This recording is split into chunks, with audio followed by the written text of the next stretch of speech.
नमस्कार विद्यार्थी मित्रांनो, स्पीकर मराठी सरळ सेवा भरती 2025 या यूट्यूब चॅनलमध्ये मी जितेंद्र अमृतकर तुमचं स्वागत करतो. Once again welcome. आगामी 2025 ची सरळ सेवा भरती आणि तलाठी सारख्या तत्सम पदांसाठी इंग्रजी विषयाची तयारी करताना काय काय टॉपिक्स त्या ठिकाणी येऊ शकतात, TCS पॅटर्नने कोणते कोणते प्रश्न त्या ठिकाणी येतात आलेले आहेत त्याच्यापूर्वी, अशा सगळ्या गोष्टींची चर्चा स्टेप बाय स्टेप आपण या ठिकाणी करतोय. तर या सगळ्या अभ्यासामध्ये आजच्या या व्हिडिओमध्ये जो 24 नंबरचा व्हिडिओ आहे त्याच्यामध्ये सिनॉनिम्स आपण पाहणार आहे आणि मग अँटोनिम्स. तर हा व्होकॅब्युलरीचा एक महत्त्वाचा पाठ समजला जातो, ज्याच्याकडे विद्यार्थी थोडेसे कमी पडतात असं साधारण दिसतं, का त्यांना शब्दच आता माहीत नसल्यामुळे अडचण येते. मग शब्द माहीत नसताना अशी कोणती ट्रिक आहे का जी वापरून आपण उत्तरापर्यंत पोहोचू शकतो, असं काय करू शकतो की जेणेकरून याचा मार्क आपल्याला कव्हर होईल, किंवा किमान तसा आपण प्रयत्न करू. तर या सगळ्या गोष्टींचं डिस्कशन या लेक्चरमध्ये आपण करणार आहे. टॉपिक आहे सिनॉनिम. ओके, चलो लेट्स स्टार्ट. सुरुवात करूया आपण. सिनॉनिम. सिनॉनिमचा अर्थ काय असतो हे पण आता या ठिकाणी पाहणार आहे आपण. सिनॉनिमचा अर्थ असतो नियरेस्ट सिमिलर मिनिंग. याच्यामध्ये लक्षात घ्यायचं आता nearest similar meaning. Similar meaning म्हणजे समानार्थी. थोडक्यामध्ये सिनॉनिमचा अर्थ आपल्याला घ्यायचा आहे समानार्थी शब्द. आता हा जो शब्द दिलेला आहे तर याचा समानार्थी शब्द द्यायचा आहे. आता काही वेळेला असं पण असतं का तुम्हाला एक वाक्य देऊन आणि वाक्यात आजूबाजूचे शब्द आणि त्याच्यावरनं मग तुम्हाला अर्थ काढायला येईल असं पण येऊ शकतं. पण या सेशनमध्ये जे काही आपण सिमिलर वर्ड समानार्थी घेतोय त्याच्यामध्ये डायरेक्ट शब्द आहे, बाकी काहीच नाही आजूबाजूला. तर तुम्ही या ठिकाणी समजा आता रिपेंट शब्द आहे आणि तुम्हाला त्याचा नियरेस्ट मिनिंग घ्यायचा आहे. नियरेस्टचा अर्थ होतो की काही नियर मिनिंग असलेले शब्द पण आहे. तर आपल्याला मोस्ट अप्रोप्रिएट, मोस्ट सुटेबल या पद्धतीचा शब्द घ्यायचा आहे. मोस्ट अप्रोप्रिएट, सर्वात जास्त योग्य. काही कमी योग्य पण असू शकता, सर्वात जास्त योग्य घ्यायचं आहे. तर पहिला शब्द आपल्याला रिपेंट. पहिले सगळ्यात याचा अर्थ माहित नसेल तर किंवा याची शब्दाची कॅटेगरी आपल्याला लक्षात आली पाहिजे. या शब्दांचे अर्थ आपल्याला माहित पाहिजे आणि सगळ्यात महत्वाची गोष्ट त्या शब्दाचा अर्थच माहित पाहिजे. आता अर्थ माहित नाही तर खेळ संपून जाईल ना. याचा अर्थ माहिती नाही, चारही माहिती, समजा काय करणार मग. रिपेंट शब्द माहित पाहिजे. तर बघा आता रिपेंट ही वर्ब आहे जी नेहमी वापरली जाते. हा, रिपेंट म्हणजे असं परत पेंट करायचं म्हणजे तो रिपेंट नाही बरं का. हे PAINT पेंट नाही, हे PENT पेंट आहे. जो मूळ शब्द आहे तो काही असा पेंट पासून रिपेंट असा तयार झालेला असा काही नाही. हा डायरेक्ट बेसिक शब्द आहे. रिपेंटचा अर्थ होतो पश्चाताप करणे. बघा याचा अर्थ आहे पश्चाताप करणे. ठीक आहे, म्हणजे सगळ्यात जवळचा अर्थ रिग्रेट आहे. याचा सगळ्यात जवळचा अर्थ रिग्रेट आहे. तो इथे दिलेला नाही, त्यांनी इथे दिलेला नाहीये. इथं कन्फेस एक शब्द आहे बघा. कन्फेस म्हणजे कबूल करणे. कबूल करणे, एखाद्या गोष्टीला कन्फेस करणे, हा त्याचा अर्थ लागणार नाही. ऍडमिट म्हणजे एखादी गोष्ट कबूल करणे, मान्य करणे. बस समजा तुम्हाला आता याचा अर्थ माहित नाही आणि मग तुम्हाला उत्तरापर्यंत पोहोचायचं, मग तुम्हाला काय ट्रिक आहे, तर दोन समानार्थी शब्द कन्फेस आणि ऍडमिट म्हणजे एका याच्या करता हे दोन्ही सारख्या अर्थाचे आणि याच्यापैकी जर एक निवडायचं असेल तर याचा अर्थ हे दोन्ही येणार, कारण की दोन्ही त्या ठिकाणी सारख्या अर्थाचे. याचा अर्थ काय माहित नाही तर दोन्ही तुम्ही कट करू शकता. म्हणजे असा एक पार्ट करू शकताय तुम्ही फार तर. बिवेल एक शब्द आहे बघा. बिवेल म्हणजे सॉरो व्यक्त करणे, दुःख व्यक्त करणे. पण मग रिपेंटचा अर्थ दुःख व्यक्त न करता झालेल्या घटनेबद्दल पश्चाताप व्यक्त करणं म्हणजे ग्रीव. ग्रीवचा पण थोडा बिवेल सारखाच थोडा मिनिंग आहे, पण मग त्यातल्या त्यात मोस्ट सुटेबल नियरेस्ट हा ग्रीव म्हणजे शोक व्यक्त करणे अशा अर्थाने तुम्हाला घेता येईल. पश्चाताप व्यक्त करणे. रिग्रेट सर्वात जास्त सुटेबल होता, म्हणून सर्वात जास्त जवळ जाणारा जर पर्याय असेल तर पहिल्या शब्दासाठी आपण रिपेंट, तर जे आन्सर आहे ते ग्रीव या पद्धतीने घेतलं तर काम क्लिअर होईल, सोपं होईल. ओके, तर बघा विद्यार्थी मित्रांनो, अशा पद्धतीने जर तुम्ही प्रयत्न केला तर काम सोपं होणार आहे. ओके, चला नेक्स्ट. पुढचा शब्द बघा आता डिस्कव्हर. तुम्ही म्हणा डिस्कव्हर आम्ही ऐकलं आहे, व्हेरी गुड. ऐकलं आहे, पाहिलं आहे. बघा, असा शब्दाचा खूप फायदा होतो. आणि जर तुम्ही पटकन समजा डिस्कव्हरला जर तुम्ही इन्व्हेंट हा शब्द समानार्थी घेऊन टाकाल तर तुम्हाला 0 मार्क मिळेल. काय फरक आहे मला सांगा डिस्कव्हर आणि इन्व्हेंट मध्ये? तर फरक आहे, दोघांचा अर्थ शोध लावणे. पण एक लक्षात घ्या, डिस्कव्हर म्हणजे अस्तित्वात, बघा, अस्तित्वात असलेली गोष्ट शोधणे. आणि इन्व्हेंट म्हणजे नवीन शोध लावणे, नवीन गोष्ट बनवून शोध लावणे. ठीक आहे. मग डिस्कवर आणि इन्व्हेंट हे समानार्थी नाही, पहिली गोष्ट. नाही तर मग काय डिस्कवर इन्व्हेंट, हा झाला शोध लागला, शोध शोध. फरक आहे, लक्षात घ्या. हा बघा, एडिसन इन्व्हेंटेड इलेक्ट्रिक बल्ब, म्हणजे तो इन्व्हेंट केलाय, तो डिस्कवर नाही केलाय, लक्षात घ्या. डिस्कवर म्हणजे अगोदरच असलेली गोष्ट शोधून काढणे. जसं Newton discovered the law of the power of gravitation, ती गुरुत्वाकर्षणाच्या शक्तीचा त्यांनी शोध लावला, अगोदरच होती ती, जगासमोर आणली. मग या ठिकाणी आपल्याला डिस्कवरचा अर्थ घ्यायला लागेल फाइंड, शोधून काढणे. अस्तित्वात असलेलीच गोष्ट शोधून काढणं म्हणजे डिस्कवर करणं, म्हणजेच फाइंड करणं. तो फाइंड हा शब्द सर्वात जास्त मॅच आहे. सर्चचा अर्थ तर शोध घेणे, शोध घेणे म्हणजे हरवलेल्या गोष्टीचा शोध घेणे. सर्च तो शोधणे बरं का. नो म्हणजे माहीत होणे. तर हे काही असा अर्थ नाही लागत आहे. म्हणून पर्याय क्रमांक डी. प्रश्न दुसऱ्याच्या उत्तरासाठी जर काही निष्कर्षापर्यंत पोहोचायचं असेल तर डी नंबर आपल्याला कव्हर करायला लागेल. क्लिअर? तर बघा, थोडस पटकन एक लक्षात घ्यायचं की डिस्कवरला इन्व्हेंट हा पर्याय 2 नंबरला दिलाय. 3-4 पर्यंत पण तुमचं त्या ठिकाणी पोहोचणं, येणं एका दृष्टीने गरजेचं होतं. सो या प्रश्नातून असं पण कळतंय की कुठलाही निष्कर्ष पटकन घेण्याच्या अगोदर त्या गोष्टीवर थोडा सारासार विचार करणं हे महत्वाचं ठरेल. ओके, चला नेक्स्ट. पुढे पहा आता, रिजिड. रिजिड हे ऍडजेक्टिव्ह आहे. रिजिड हे ऍडजेक्टिव्ह आहे, म्हणजे ते एखाद्या नामाचं वर्णन करण्याकरता हा शब्द वापरला जाणार आहे, रिजिड. आता डिटरमिन्ड एक शब्द आहे, डिटरमिन ईडी लागला आहे, आयएनजी लागलेला आहे, तरी पण ऍडजेक्टिव्ह तयार होतात. ते व्हर्बल ऍडजेक्टिव्ह असतं, लक्षात घ्या. व्हर्बल ऍडजेक्टिव्ह म्हणजे व्हर्ब पासून बनवलेले. सो डिटरमिन्ड हा डिटरमिन व्हर्ब पासून आहे, म्हणजे दृढ निश्चय असलेला, दृढ निश्चय असलेला म्हणजे determined. So I am determined to pass the exam. Determine म्हणजे दृढ निश्चय केलेला. पण रिजिडचा अर्थ तसा होत नाही.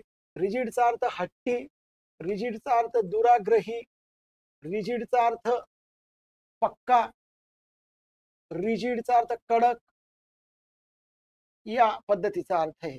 विलफुल, विलफुल म्हणजे इच्छा असलेला, विलिंग, विलिंग आहे.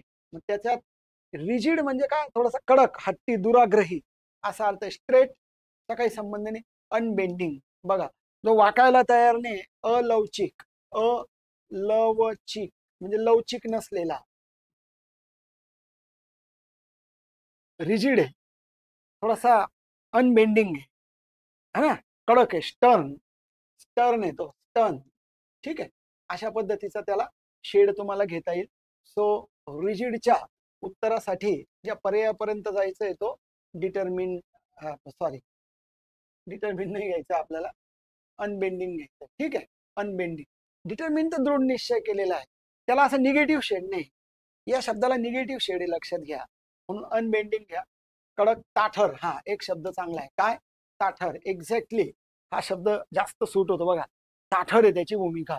अनबेंडिंग आहे, वाईट असते का माहिती, पण थोडंसं निगेटिव्ह शेड आहे, थोडं लवचिकता पाहिजे, प्रसंगानुरूप आपल्याला थोडंसं ऍडजस्ट करता आलं पाहिजे. सो अनबेंडिंग हा पर्याय या ठिकाणी घ्यायला लागेल. तो प्रश्न तिसऱ्याचं उत्तर हे आपल्याला अनबेंडिंग म्हणजे कळलं आता. ठीक आहे, तर बघा, या पद्धतीने तुम्ही हे व्यवस्थित लक्षात घेण्याचा प्रयत्न करा. एका बाजूला याची नोंद घ्या, व्हिडिओ तिथे स्टॉप करा, सगळं लिहा, नंतर मग पुढे सरकवा.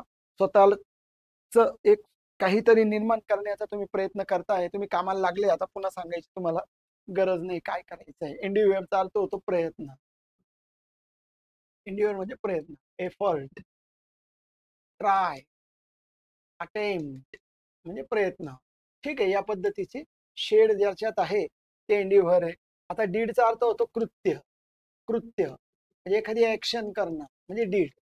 डिझायर म्हणजे इच्छा, विश, ह्या अर्थाने लागत आहे. डीड म्हणजे अटेम्प्ट लागून जाईल. ऍक्शन बघा, ऍक्शन आणि डीड एकच आहे. हा, ऍक्शन आणि डीड एकच आहे. समजा एंडिव्हर माहित नाही, मग ऍक्शन आणि डीड म्हणजे कृत्य काम दोन्ही नाही घ्यायचे, मग फाईट उरेल डिझायर आणि अटेम्प्ट मध्ये.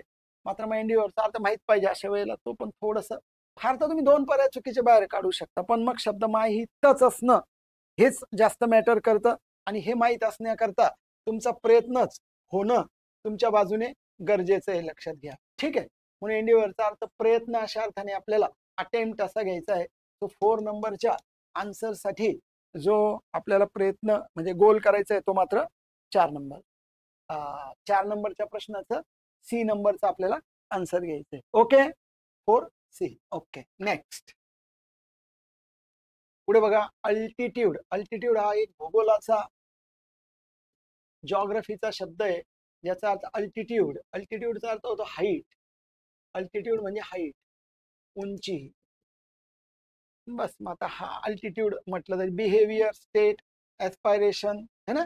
ऍस्पायर्ड, ऍस्पायर आहे म्हणजे महत्वाकांक्षी. ठीक आहे, हे येणार नाही. स्टेट म्हणजे अवस्था, कंडिशन, हे येणार नाही. बिहेवियर म्हणजे स्वभाव, नेचर, हे येणार नाही. हाईट आपल्याला घ्यायला लागेल. अल्टिट्यूड तो प्रश्न 5व्याचं आन्सर जर द्यायचं असेल तर आपल्याला ए नंबरचं द्यायला लागेल. पुढच्या प्रश्नाचं उत्तर आता तुम्हाला द्यायचं आहे आणि मेसेज बॉक्स मध्ये त्याचा आन्सर टाईप करायचं आहे. ठीक आहे, तयार आहे तुम्ही? चला ते बघा, शब्द इनॉर्मस ऐकलंय का? बघा, इनॉर्मस. एमिएबल आपल्या मागच्या एका व्हिडिओमध्ये तुम्ही नोट केला असेल बघा. कन्फ्युजिंग वर्ड मध्ये एमिकेबल, एमिएबल आणि पुन्हा एकदा एक कोणत्या तरी प्रसंगामध्ये एमिएबलचा उल्लेख झालेला आहे. सो तिसरा प्रसंग आहे हा, जिथे आपण एमिएबल शब्दाबद्दल आता बोलतोय. तुम्हाला आन्सर जर टाकायचं असेल तर तुम्ही टाका. क्वेश्चन 6चं साधारण आन्सर काय येईल बघा. एनॉर्मस काय लागतोय अर्थ? एडजेक्टिव्ह एनॉर्मस. एनॉर्मस म्हणजे करेक्ट, प्रचंड मोठे. एनॉर्मस, बिग है ना, ह्यूज, ग्रेट, या पद्धतीचं प्रचंड मोठं एनॉर्मस. अट्रॅक्टिव्ह नाही येणार. अट्रॅक्टिव्ह आकर्षक आहे ते नाही येणार. एमिएबलचा अर्थ प्रेमळ आहे, लक्षात घ्या. प्रेमळ, लव्हिंग, काइंड. ह्यूज म्हणजे प्रचंड, हे उत्तर येईल. टॉल म्हणजे फक्त उंच होईल, पण ह्यूज प्रचंड मोठं, एनॉर्मस अशा अर्थाने आपल्याला 6 नंबरच्या प्रश्नाचं उत्तर. ठीक आहे, तुम्ही टाकलंय मेसेज बॉक्स मध्ये. तर ते सी नंबरच्या आन्सरकडे आपल्याला जायला लागेल, एनॉर्मस. ओके, तर बघा या पद्धतीने तुम्ही हा विचार करायचा आहे. चला नेक्स्ट. हा, ऑफुल. ऑफुल नेहमी वागतो आपण. एक ऑसम असतं बघा, ऐकलंय का? मला माहिती. ऑ शब्द आहे, ऑ, याचे 2 एडजेक्टिव्ह तयार होतील.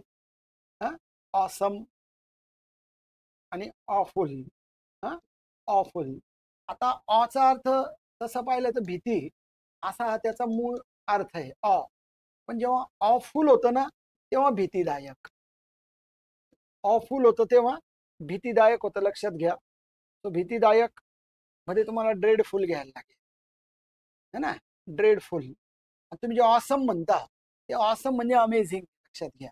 ऑसम म्हणजे अमेझिंग, छान, भारी, लय भारी, लय भारी, भारी भारी असा जो शब्द प्रयोग होतो तो अमेझिंग आहे, ऑसम आहे. ऑसम लेक्चर झाला, ऑसम टेस्ट आहे. ऑफुल भयंकर, त्याचा अर्थ भयंकर आहे. Terrible, dreadful. बघा असा थोडासा हा शेड लक्षात घ्या. हा रूट वर्ड आहे. या रूट वर्ड पासून अशा पद्धतीने तुम्हाला अभ्यास करता येईल. सो या दोघांमध्ये फाईट होती. वंडरफुल पण अर्थ येऊ शकतो, पण वंडरफुल पेक्षा अमेझिंग थोडासा त्याला जास्त मॅच होतोय. ड्रेडफुल, सॉरी, हे दोन्ही सारखे झाले, हे दोन्ही नाही येणार. म्हणजे वंडरफुल आणि अमेझिंग जर ऑसम असता तर झाला असता, त्याच्यामुळे दोन्ही गायब झाले. इंटरेस्टिंग पण त्याच्याशी संबंधित आहे, तो पण गायब झाला. हा फुल ऑफुल असल्यामुळे ड्रेडफुल भयंकर आपल्याला घ्यायचा आहे. तो 7व्या प्रश्नाचं उत्तर हे बी नंबरच्या शेडकडे जा, ड्रेडफुल. ओके, तर बघा ऑसम, ऑफुल, ऑ हे सगळ्या शब्दांचा ज्यावेळेला तुम्ही एक सांगड घालण्याचा प्रयत्न कराल तर योग्य निष्कर्षापर्यंत 100% पोहोचाल तुम्ही. क्रेडिबल शब्द आहे, क्रेडिबल ऐकला असेल बहुतेक. बघा क्रेडिबल, एमिकेबल, मागे एमिएबल होता बघा, आता एमिकेबल आला. एमिकेबल, एमिएबल हे दोन्ही शब्द आपण कन्फ्युजिंग वर्ड मध्ये घेतलेले. एमिकेबल म्हणजे मित्रत्वाचे, फ्रेंडली, ठीक आहे. ऍग्रीएबल, ऍग्रीएबल म्हणजे सहमत, सहमत एखाद्या गोष्टीची सहमत. कन्व्हिन्सिंग, कन्व्हिन्सिंग म्हणजे पटणारे, कन्व्हिन्सिंग पटणारे. बिलिव्हेबल, बिलीव्ह होईल असे, विश्वसनीय, बिलिव्हेबल विश्वसनीय. तो क्रेडिबलचा अर्थ आहे विश्वसनीय आणि बिलिव्हेबल म्हणजे पण विश्वसनीय. तो 8 नंबरच्या प्रश्नाच्या आन्सरकडे जाण्याकरता तुम्हाला क्रेडिबलचा अर्थ बिलिव्हेबल घ्यावा लागेल. आणि इनक्रेडिबल, इनक्रेडिबल हा त्याच्या विरुद्ध आहे अविश्वसनीय. अविश्वसनीय म्हणजे विश्वास बसत नाही असे, खोटारडे असं नाही, विश्वास बस. इनक्रेडिबल इंडिया म्हणता बघा, इनक्रेडिबल इंडिया म्हणजे भारत कसा आहे तर त्याच्यातल्या अनेक गोष्टी अशा आहे का त्याच्यावर विश्वास बसत नाही, इतके सुंदर आहे. तो इनक्रेडिबल इंडिया म्हटलं जाईल, ते अविश्वसनीय आहे. क्रेडिबल हे लक्षात घ्या. क्रेडुलस शब्द आहे बघा, क्रेडुलस, क्रेडुलस म्हणजे भोळसट व्यक्ती, भोळसट व्यक्ती. हा, तर हा पण एक नेहमी परीक्षेला विचारला जातो. तर या 8व्या नंबरच्या प्रश्नाकरता तुम्हाला ए नंबरकडे जायला लागेल. ओके, चला नेक्स्ट. पुढचा शब्द बघा आता, बेसलेस. बेसलेस, बेस नसलेला, बेस काय बघा, करा विचार करा, टाका आन्सर कमेंट बॉक्स मध्ये टाकण्याचा प्रयत्न करा. ओके, बेसलेस, बेस नाही, बेस म्हणजे फाउंडेशन, लक्षात, फाउंडेशन नसलेला. निराधार, कसा आहे, निराधार आहे. वर्थलेस, वर्थलेस म्हणजे कवडी मोल. एक अर्थ कवडी मोल नाही तर मग एक अर्थ अमूल्य असा ना, दोन्ही पद्धतीने. वर्थलेस म्हणजे जे प्राइसलेस आहे, ज्याची किंमत नाही होऊ शकत. तर वर्थलेस थोडा कवडी मोलला लागेल, पण प्राइसलेस म्हटलं तर मग तो अमूल्य या पद्धतीचा होईल. पण बेसलेसला काही नाही बसत आहे. पर्पजलेस म्हणजे निरर्थक, बघा, अर्थ नसलेला, मिनिंगलेस. पर्पजलेस हेतू नसलेला किंवा या पद्धतीचा पर्पजलेस आहे. अनफाउंडेड, हा हा घ्यायला लागेल आपल्याला. याचा फाउंडेशन आहे बघा, अनफाउंडेड आहे म्हणजे त्याला कुठलं फाउंडेशन नाही आहे, तो घ्यायला लागेल. सुपरफ्लुअस म्हणजे वरवर, वरवरचा, वरवरचा. आर्टिफिशियल, बघा याला आर्टिफिशियल घ्या. हा, आर्टिफिशियल, सुपरफ्लुअस, आर्टिफिशियल. सो 9 नंबरच्या आन्सर साठी आपल्याला जो पर्याय घ्यायला लागेल तो सी नंबरचा घ्या. हा, अनफाउंडेड, बेसलेस, ठीक आहे. चला 9 नंबर साठी अनफाउंडेड घेऊन टाका, सी. चला 10 नंबरकडे जाऊ. इम्पोस्टर ऐकलाय का बघा, हा एडजेक्टिव्ह आहे.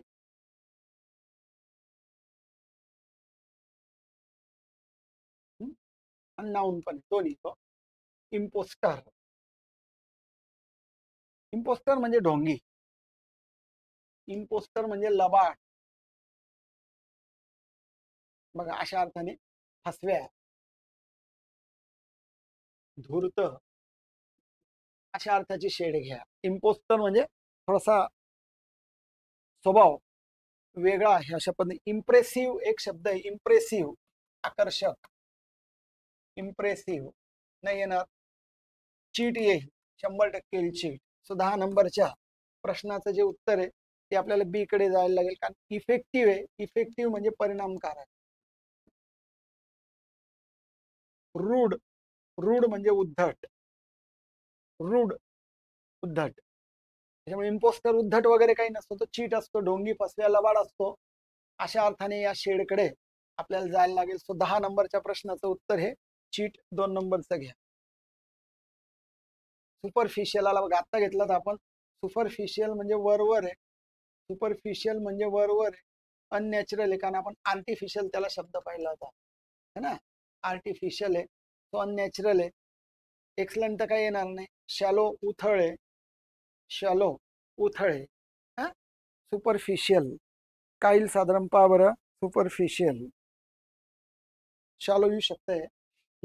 अननॅचरल तर आहे पण सुपरफिशियल म्हणजे वरवर, ठीक आहे. अननॅचरल अनैसर्गिक याच्यापेक्षा जास्त बरोबर आहे सॅलो, सॅलो म्हणजे वरवर, असं वरवर एक अर्थ घेतला, वरवर सुपरफिशियल है ना. हा तर मग सॅलो या अर्थाने येऊन जाईल कारण शॅलोचा अर्थ असतो उथळ है ना, उथळ, नॉट डीप, नॉट डीप, असं डीप नाही वरवर आहे असा अर्थ घेऊ आपण. त्याला एक अर्थ आर्टिफिशियल पण येऊ शकतो पण आर्टिफिशियल पण मग अननॅचरल कडे जाण्यापेक्षा शॅलो अजून एक शब्द अवेलेबल आहे म्हणून सूचना जी होती सगळ्यात पहिल्या पेजवर ती मोस्ट अप्रोप्रिएट असलेली होती है ना, मोस्ट अप्रोप्रिएट, सर्वात जास्त योग्य, सर्वात योग्य असलेला पर्याय जर घ्यायचा असेल तर 11 नंबरच्या प्रश्नाच्या फायनल करताना आपण सी नंबरचा विचार करा, सॅलो म्हणजे उथळ, नॉट डीप, वरवर अशा अर्थाने, ठीक आहे. नेक्स्ट सिंथेटिक, हा याला तुम्ही आर्टिफिशियल घेऊ शकता. आता सिंथेटिक आहे हा, सिंथेटिक कृत्रिम, हा सिंथेटिक आर्टिफिशियल घ्या. चला कृत्रिम त्याचा अर्थ सरळ सरळ लागतोय. कंपोजिट म्हणजे एकत्रित आहे, कंपोजिट म्हणजे एकत्रित आहे. होमोजिनियस एक जिन्सी आहे, एक जिनसी एक सारखे एक प्रकारचे, सेम टाईप, सेम टाईप, एकत्रित आहे कंपाऊंड, कंपोजिट. आर्टिफिशियल घ्यायला सिम्प्लिफाईड, सिम्प्लिफाईड म्हणजे साधे, इझी. मग आपल्याला जो आन्सर घ्यायला लागेल तो आर्टिफिशियल कडे जायला लागेल. तो 12 नंबरच्या प्रश्नासाठी डी नंबरचा पर्याय फायनल करून क्लिअर करा. ओके टाका आन्सर. जर तुम्हाला वेळोवेळी काय आन्सर टाकायचे असेल तर 100% टाका, कमेंट टाकायची असेल 100% टाका, व्हिडिओ आवडत असेल तर लाईक करा आणि त्या ठिकाणी कमेंट चॅनलचं बटन आहे त्याला सबस्क्राईब करा आणि व्यवस्थित व्हिडिओ ऐकत राहा. 8 वाजता आपली इंग्लिशच्या प्रश्नांची भेटण्याची वेळ आहे आणि नक्की या ठिकाणी आपण भेटत राहणार आहे. तुम्ही बघा आता भेटायचं का नाही भेटायचं, मी तयार आहे. तर या पद्धतीने आपण मार्गदर्शन घेऊन पुढच्या प्रवासाला जायचं आहे, ठीक आहे. चला डुबियस ऐकलाय का बघा, डुबियस एडजेक्टिव्ह आहे, डुबियस, डुबियस काय बघा, डुबियस म्हणजे संशयी असा अर्थ येतो, थोडासा संशयी, नॉट क्लिअर, डुबियस आहे, डाऊटफुल आहे, डाऊटफुल आहे, डुबियस. सो याचं उत्तर आपल्याला डाऊटफुल घ्यायला लागेल. तो प्रश्न 13 नंबरच्या प्रश्नाचं उत्तर हे मात्र बी घ्यायला लागेल. एक्स्ट्रॅनस म्हणजे बाह्य, एक्स्ट्रॅनस म्हणजे एक्सटर्नल असा अर्थ लागेल ना, एक्सटर्नल असा अर्थ लागेल. डिसिटफुल म्हणजे फसवे, चिटिंग, चीट, फसवे असा अर्थ लागेल. ट्रेचरस म्हणजे वाईट, ट्रेचरस, ट्रेचरस म्हणजे फसवे, चिटिंग, सेम आहे दोन्ही, हे दोन्ही सेम आहे लक्षात घ्या. तर डाऊटफुल डुबियसचा मिनिंग घ्या. बी नंबरच्या आन्सरकडे 100% 13 नंबरच्या प्रश्न शब्दासाठी आपल्याला जायला लागेल, ठीक आहे. चला डुबियस. पुढचा शब्द बघा फेलिसिटी. चला फेलिसिटीकडे जायचं आहे. काय वाटतं फेलिसिटी, फेलिटिशियस, फेलिसिटी. सो फेलिसिटी ही पॉझिटिव्ह बाजू आहे लक्षात घ्या. इज, हॅपीनेस, कन्व्हिनियन्स आणि इकॉनॉमी, इकॉनॉमीचा काही संबंध नाही. फेलिसिटीचा अर्थ आहे आनंद, फेलिसिटीचा अर्थ आहे शांतता, एक शांततामय आनंद येतो. इज म्हणजे आराम होतं, इज म्हणजे आराम होतं, कम्फर्ट होतं, तो शेड नाही त्याला, थोडासा हॅपीनेसचा शेड आहे लक्षात घ्या, हॅपीनेस. कन्व्हिनियन्स म्हणजे सोयीचं होतंय, सोयीचं होतंय, ठीक आहे. सोय, कन्व्हिनियन्स सोयीची किंवा सोय, आरामाची शेड आहे त्याला तसं म्हटलं तर, पण आपल्याला हॅपीनेस या शेडकडे जायचं आहे. तर 14 नंबरच्या प्रश्नाचं उत्तर हे बी नंबरच्या कडे गेलात तर त्याचा थोडासा मोस्ट अप्रोप्रिएट जो मिनिंग म्हणतो आपण ना, मोस्ट अप्रोप्रिएट, तो एक शब्द फार या ठिकाणी महत्वाचा आहे. नाही तर मग ढोबळ माना सगळेच बरोबर आहे इकॉनॉमी सोडून, पण नाही. सर्वात जास्त क्लिअर त्याकडे जाणारा जो पर्याय तर तो निवडायचा असेल तर फेलिसिटीचा हॅपीनेस असा पर्याय योग्य आहे.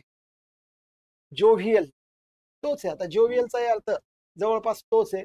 जोव्हियल म्हणजे पण मज्जा, हा मज्जा. ठीक आहे, मज्जा म्हणजे मेरीमेंट. करेक्ट, मेरीमेंट शब्द आहे, एंटरटेनमेंट शब्द आहे. या पद्धतीची त्याला शेड. इन्थुजियास्टिकचा अर्थ आहे उत्साही, झील असलेला. इन्थुजियास्टिक उत्साही. एक्साइटेड एक्साइट असलेला, उत्तेजित. इम्पेशंट उतावीळ है ना, इम्पेशंट आहे, उतावीळ आहे, एक्साइटेड आहे. हे जवळपास सारखे झाले. आपण सारखा झाला, जवळपास तिन्ही सारखे आहेत. बघा मी म्हटलं तर याचा अर्थ जोवियलचा माहित नाही तर किंवा सारखे असलेले पर्याय जरी एका बाजूने काढून टाकले तरी येऊ शकतं, पण ते एक रिस्क आहे, अंदाज आहे. तर ते फार काही यशस्वी होईल प्रत्येक वेळेला सांगता येत नाही. त्याला एकच माहित पाहिजे शब्दाचा अर्थ. शब्द तुमच्या आयुष्यात आलेला पाहिजे, तो तुम्ही पाहिलेला पाहिजे, ऐकलेला पाहिजे, त्याचं स्पेलिंग माहित पाहिजे, त्याला एकदम समानार्थी माहित पाहिजे, 4-5 वेळेला किमान तो तुम्ही ऐकलेला पाहिजे. म्हणून तुम्ही एकदा हा व्हिडिओ पाहिल्यानंतर मी म्हणतोय की तुम्ही डोळे लावून मस्तपैकी हा व्हिडिओ परत ऐका. कानावर शब्द पडू द्या फक्त. तुम्हाला नुसतं ऐकायचंय, समोर बोलायला तयार आहे ना, तुम्हाला फक्त ऐकायचंय, तेवढं पण तुम्ही करू शकत नाही तर कसं होईल विद्यार्थी मित्रांनो. तुम्ही म्हणा टाइम नाही, असं नाही चालणार. टाइम काढावा लागेल ना तुम्हाला. पण तुम्हाला टाइम नाही तर तुम्ही काय करता मग, अभ्यास सोडून. हे अभ्यासाचा पार्ट आहे ना, हे काय काय गाणं ऐकायला लावतोय का तुम्हाला. तर बघा हे करा तुम्ही, तर तुम्हाला फायदा होईल. तो 15 नंबरच्या प्रश्नासाठी तुम्ही ए नंबरच्या याला फायनल करा, म्हणजे तुमचं काम सोपं होईल. नेक्स्ट, इनॉक्युअस विचारला गेलाय बरं का शब्द. इनॉक्युअस थोडा कठीण आहे हा, म्हणजे नेहमी वापरला जात नाही, ऍडजेक्टिव्ह आहे. इनॉक्युअसचा अर्थ होतो निरुपद्रवी. निरुपद्रवी म्हणजेच हार्मलेस. बघा हार्मलेस आहे, कोणाला अपाय नाही करत आहे ना, अशा पद्धतीने निरुपद्रवी. इम्प्युअर म्हणजे अशुद्ध होतो. इंजिनियस हुशार, त्या पद्धतीने जाईल तो. किंवा मग एखाद्या नेटिव्ह एखाद्या गोष्टीचा मूळ, तर तो अर्थाने लागत, हार्मलेस लागून जाईल. इनएक्सपेन्सिव्ह महागडे, एक्सपेन्सिव्ह इनएक्सपेन्सिव्ह म्हणजे स्वस्त, काही तसं काही लागत नाही. मात्र मग हार्मलेस तुम्हाला पर्याय घ्यायला लागेल. तो 16 नंबरच्या प्रश्नासाठी आपण जे आन्सर फायनल करायचं आहे ते सी नंबरचं करायचं आहे. शब्द पाहून घ्या, इनॉक्युअस, ज्याच्यामध्ये डबल एन स्पेलिंग मध्ये. एखाद्या वेळेला हा स्पेलिंगच्या एरर मध्ये पण तुम्हाला विचारला जाऊ शकतोय. सो इनॉक्युअस म्हणजे हार्मफुल. ठीक आहे, बघत राहायचं पुन्हा पुन्हा 1-2-4 वेळेला जर केलं तर माझं मत हे तुमचं क्लिअर व्हायला मदत होईल. नेक्स्ट, पुढे बघा आता, इग्नॉनिमस. इग्नॉनिमस आता थोडंसं हे बघण्याचा प्रयत्न करा की याला पॉझिटिव्ह शेड आहे का निगेटिव्ह शेड आहे. जसं जोवियल वगैरे हे थोडेसे सकारात्मक होते. इग्नॉनिमस, इग्नॉनिमसचा अर्थ आहे डिसग्रेसफुल म्हणजे कलंकित. मग याला थोडी निगेटिव्ह शेड आहे, याला थोडी निगेटिव्ह शेड आहे. असं साधारणपणे तुम्हाला उत्तर टाकायचे असेल तर बिंदास टाका, टाकत चला उत्तर, काही टेन्शन नाही. ठीक आहे, डिसग्रेसफुल, इग्नॉनिमस. काळीमा लावलेले, कलंकित, डागाळलेले. ठीक आहे, दोषयुक्त, फॉल्टी, डिसग्रेसफुल. डेंजरस तर धोकेदायक आहे. डेंजरस माहिती आहे आपल्याला, धोकेदायक. अप्रिशिएटिव्ह म्हणजे पसंत असलेला. इनडिफरंट उदासीन. इग्नॉनिमसच्या शेडसाठी आपल्याला जे जायचं आहे तर ते डिसग्रेसफुलला जायचं आहे. सो 17 नंबरच्या आन्सरसाठी सी नंबर करायला लागेल. ठीक आहे, बघा असं तुमच्या डोक्यात असेल तर 100% बरोबर आहे. श्रूड, श्रूड एकदा मागे लिहून दिला का माहित नाही, कुठेतरी चर्चेत आलेला आहे. श्रूड म्हणजे लबाड. श्रूड म्हणजे लबाड, धूर्त, कनिंग. कनिंग आहे, त्याचा कनिंग दिलेलं नाही पण कनिंग नेहमी वापरला जातो. हा, लबाड, लबाड लांडगा हे अर्थाने असतो. ऍक्टिव्ह येणार नाही, ऍक्टिव्ह तर क्रियाशील आहे. हा पॉझिटिव्ह आहे, लक्षात घ्या. आपण निगेटिव्ह पाहिजे. ऍस्ट्यूट त्याचा आन्सर आहे. फास्टिडियस म्हणजे ज्याला खुश करणे अवघड आहे असा. खुश करणे अवघड आहे असा व्यक्ती फास्टिडियस. पण तो श्रूड नसतो. रिडिक्युलस म्हणजे हास्यास्पद. बघा हास्यास्पद आहे, रिडिक्युलस आहे, फनी आहे, तर ते रिडिक्युलस आहे. पण ऍस्टिट्यूट आपल्याला आन्सर घ्यायला लागेल, म्हणजे श्रूड, लबाड, धूर्त. ठीक आहे. तो 18 नंबरच्या प्रश्नाच्या फायनल साठी आपल्याला बी नंबरचा पर्याय घ्यायला लागेल. सो श्रूडचं ऍस्टिट्यूटचं घ्या. पुढचा प्रश्न बघा आता. घासटी, घासली, घासली ऐकलाय का बघा. घासली म्हणजे भयंकर. करेक्ट. घासली शब्दाचा अर्थ आहे भयंकर, भयंकर, उग्र, टेरिबल घ्यायला लागतो. डिस्गस्टिंग, वैतागवणारे आहे ना. इन्फर्नल, इन्फर्नल म्हणजे वाईट, इन्फर्नल म्हणजे नरकाचे, इन्फर्नल म्हणजे अंधार, अंधार असलेले. तर काही लागत नाही. घासली तर थोडा शेड होता, पण टेरिबल जास्त बरोबर आहे. अमेझिंग तर एकदम अपोजिट आहे, त्याचं काही कामच नाही. सो क्वेश्चन नंबर 19च्या आन्सर साठी घासली म्हणजे टेरिबल, भयंकर, या पद्धतीने तुम्हाला आन्सरकडे फायनल करायला लागेल. ठीक आहे. चला नेक्स्ट. आता पुढचा शेवटचा शब्द आहे. 20 शब्द घेतले आपण याच्यामध्ये. लास्ट आहे आता बघा. रॅपॅशियस, रॅपॅशियस ऍडजेक्टिव्ह आहे हे. रॅपॅशियसचा अर्थ तुम्हाला घ्यायचा आहे. रॅपॅशियस, हिज नेचर इज रॅपॅशियस. एखाद्याचा स्वभाव हा रॅपॅशियस आहे, म्हणजे लोभी आहे, हावरट आहे, ग्रीडी आहे. 100% ग्रीडी. तुम्हाला रॅपॅशियसचा अर्थ ग्रीडी घ्यायला लागेल. क्रूरचा अर्थ क्रूर होतं, है ना, क्रूर होतं. जेनरस म्हणजे उदार आहे, दिलदार आहे, दिलदार, है ना. परसेप्टिव्ह म्हणजे ग्रहण होणारे, ध्यानात येणारे, समजणारे, असा अर्थ आहे परसेप्टिव्ह, परसेप्ट होणारे. सो तुम्हाला 20 नंबरच्या प्रश्नाचं आन्सर फायनल करायचं असेल तर डी नंबरला जायला लागेल, ग्रीडी. ठीक आहे. तर बघा विद्यार्थी मित्रांनो, once again thank you. Thank you for what, thank you for watching this video and be the part of ticker Marathi सरळ सेवा यूट्यूब चॅनल. पार्ट झाल्याबद्दल, म्हणजे त्याच्यात सहभागी झाल्याबद्दल आभार. व्हिडिओ ऐकून घेतला तुम्ही, समजलाय तुम्हाला, आवडलाय. तुम्हाला आवडला असेल तर पटकन लाईक करून घ्या, चॅनलला सबस्क्राईब करा. आणि या ठिकाणी एक लिंक आहे, त्या ठिकाणी सरळ सेवा टिकर मराठीची, तर त्या ठिकाणी जे टेलिग्राम चॅनल आहे त्याला त्या ठिकाणी जॉईन करा. म्हणून आगामी काही सूचना आहे त्या तुम्हाला प्राप्त होतील. वेळोवेळी काही बदल झाले किंवा परीक्षा या ठिकाणी केव्हा येणार, या सगळ्या सूचना या ठिकाणी तुम्हाला मिळणार आहे. व्हिडिओ आवडताय तुम्हाला, पुढच्या व्हिडिओसाठी आपण भेटूया. अँटोनिम्स, अँटोनिम म्हणजे काय मला पुढच्या व्हिडिओमध्ये सांगाल तुम्ही. तो सिनोनिमचा एक पार्ट आहे अँटोनिम. भेटूया पुढच्या व्हिडिओमध्ये. तोपर्यंत अभ्यास करत राहा. थँक्यू. चलो बाय.